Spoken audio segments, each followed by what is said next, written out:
Sa Maynila, nahuli ka ang away kalsada ng dalawang driver na nawi sa panunugod at pangahampas ng side mirror.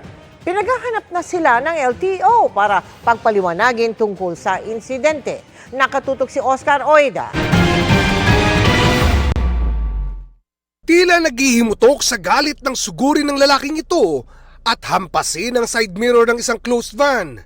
Nakunan niyan sa bahagi ng V-Mapa sa Old Santa Mesa sa Maynila nitong linggo ng hapon. Pagkatapos ng pagsugod, umarangkada ang SUV na agad namang binuntutan ng closed van. Hanggang sa huminto ang mga ito sa stoplight. Hindi na nakunan ng mga sumunod na pangyayari dahil umalis na ang sasakyang may kuha ng dashcam. Viral na ngayon sa social media ang nahulikam na away kalsada.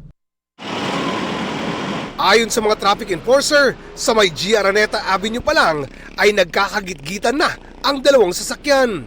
Ayon naman sa tanggapan ng Manila Police District Headquarters, walang naiulat sa kanilang ganong insidente. Kaya hindi pa rin malinaw ang mitsa ng alitan ng dalawang driver. Ayon sa MPD, posibleng maharap sa kasong malicious mischief ang SUV driver na nanghampas ng closed van na naiwasan daw sana kung di pinairal ang init ng ulo. Huminga tayo malalim at magbilang tayo ng hanggang 10. Pinakamaganda na yan, magbabago yung ating pananaw. Ang sabi nga natin, pag may mga ganito tayo na encounter, sabi nga natin, lawakan natin yung pag-iisip natin.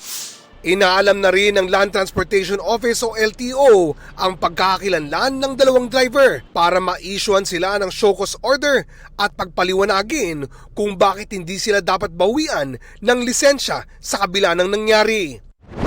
Para sa GMA Integrated News, Oscar Oida, nakatutok 24 oras.